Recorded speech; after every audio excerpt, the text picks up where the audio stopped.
Bonjour à tous, et bienvenue dans ce nouveau chapitre de l'histoire de Tyrie. Nous allons aborder ici le dernier épisode consacré au continent tyrien entre l'Exode et l'intrigue de Guild Wars Prophecy. Nous avons déjà évoqué les trois régions humaines, Ascalon, Or et Lacrite, en conflit durant les guerres des guildes. Mais nous n'avons que très peu visité l'immense chaîne montagneuse s'étirant entre les territoires humains, occupant une très grande partie du continent, les cimes froides. Cette région est caractérisée par son climat froid et inhospitalier, aux montagnes escarpées et à ses vallées enneigées, où la toundra sauvage se mêle aux lacs glacés et aux collines à la blancheur scintillante. Les cimes froides sont divisées en trois segments. Les lointaines cimes froides tout au nord, domicile des géants Jotun et des Norns, mais également des centaures de la tribu Modnir. Les cimes froides du nord, ou les cimes froides centrales, au climat plus clément, lieu de passage entre Lacrite et Ascalon, où vivent les éteints et autres centaures. Et enfin les cimes froides du sud, plus froides et hostiles, où seules les races les plus endurantes peuvent survivre, comme les géants des toundras, les guivres de glace, les trolls des montagnes, ou autres tengus de la tribu Avikara. Les cimes froides sont toutefois le territoire d'un peuple ancien, l'une des races les plus vieilles de la Tyrie, présente lors du dernier réveil des dragons ancestraux plusieurs milliers d'années auparavant, les nains.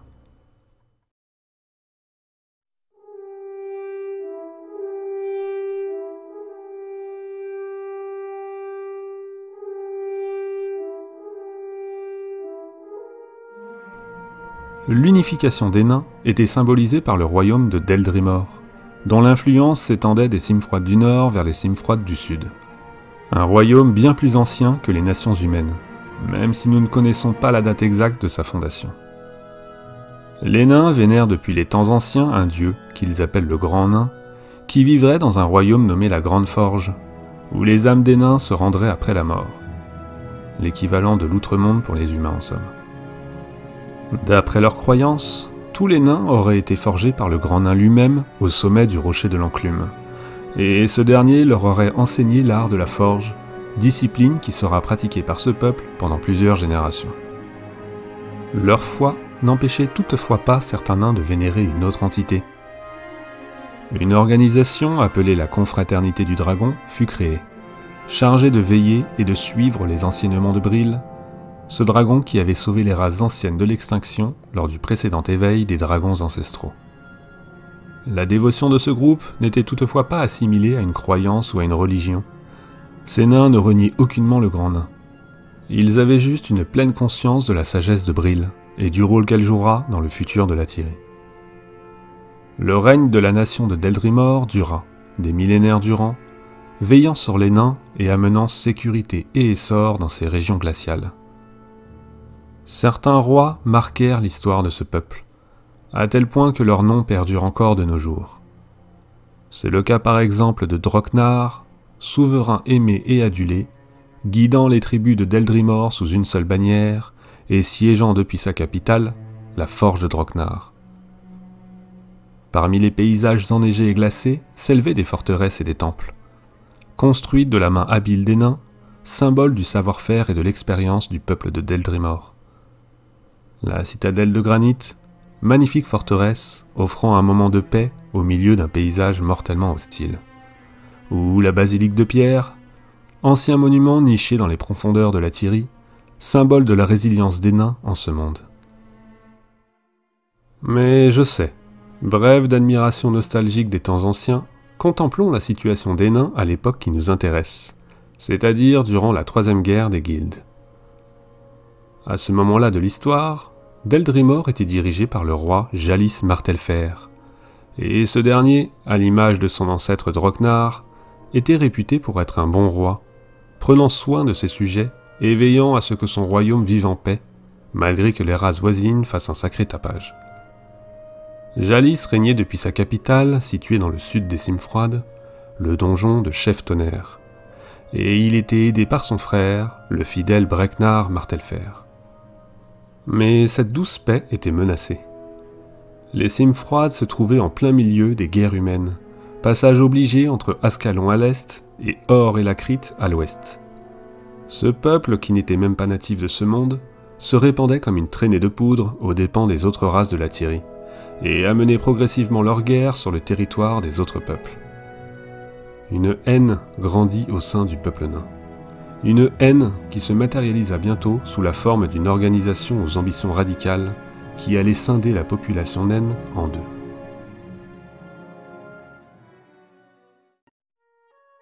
La dissension des nains commença au sein même de la famille royale. Le cousin de Jalis Martelfer, Dagnar Crâne de Pierre, ne croyait qu'à une chose. Les nains, peuple ancien de la Tyrie, étaient supérieurs aux autres races. Aucune autre nation ne pouvait prétendre le contraire. Et par-dessus tout, personne ne pouvait traverser ces terres impunément et guerroyer aux portes de leur royaume. Le roi Jalis étant en désaccord total avec lui, Dagnar rassembla tous les nains ayant la même vision que lui et fonda la guilde du Sommet de Pierre. Cette organisation était caractérisée par son caractère xénophobe, cultivant la haine envers les autres cultures, et plus particulièrement sur les humains, et poussant même leur fanatisme jusqu'à clamer haut et fort que les nains devaient gouverner toute la Tyrie. Oui, on peut dire qu'ils avaient les yeux plus gros que la barbe. Comme pour défier Deldrimor, le Sommet de Pierre installa le siège de leur pouvoir non loin de la capitale, au nord de l'empreinte de Grent. Cette terre, autrefois sacrée pour les nains, fut transformée en un immense réseau minier, chargé de ramener toutes sortes de minerais pour la guilde de Dagnar. Cette immense mine fut appelée la Fournaise des Lamentations, et le choix de cette position était alors peut-être lié au tome du Rubicon, l'artefact le plus précieux des nains, issu du grand nain lui-même, qui était alors perdu et enfoui dans les profondeurs de ce site historique. Ce fut comme une déclaration de guerre. Les nains de Deldrimor, opposés à la vision radicale de Dagnar, étaient donc vus comme les ennemis du Sommet de Pierre, et une guerre civile naine éclata sur l'ensemble des Simfroid. Pour aller au bout de leur entreprise, les nains du Sommet de Pierre ne s'embarrassèrent pas avec les notions d'éthique et de morale. Pour eux, tout devait servir leur cause, et l'esclavage était possible. Il était même recommandé. Tous ceux qui osaient passer près de leurs terres furent enlevés et placés dans les mines, que ce soit à la Fournaise des Lamentations ou sur d'autres sites, comme les mines du Cheval de Fer au nord. Parmi ces esclaves, les humains étaient bien entendu des cibles de choix, ces derniers traversant régulièrement la région enneigée pour guerroyer d'un royaume à l'autre. Mais les nains du Sommet de Pierre ne s'arrêtèrent pas à ce peuple. Ils exploitèrent également les Doliaques, ces immenses bêtes capables de résister aux températures les plus glaciales, dont ils se servaient pour transporter leurs marchandises, ou qu'ils utilisèrent même comme monture de combat.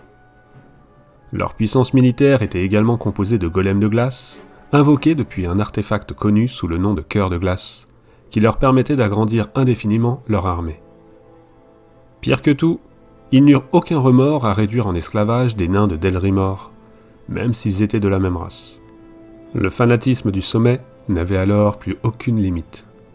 Mais parmi tous ces esclaves, la race qui en pâtit le plus fut très certainement les Draguères, enrôlés en nombre et de force dans les travaux nains du sommet, notamment dans la Fournaise des Lamentations.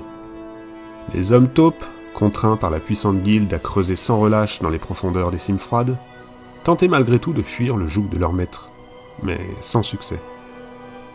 Il est toutefois intéressant de noter que certains dragueurs réussirent à creuser un long tunnel des cimes froides vers le sud, pour déboucher finalement dans la forêt des Kovalds à Kanta. Rien que pour cet exploit, on peut les applaudir.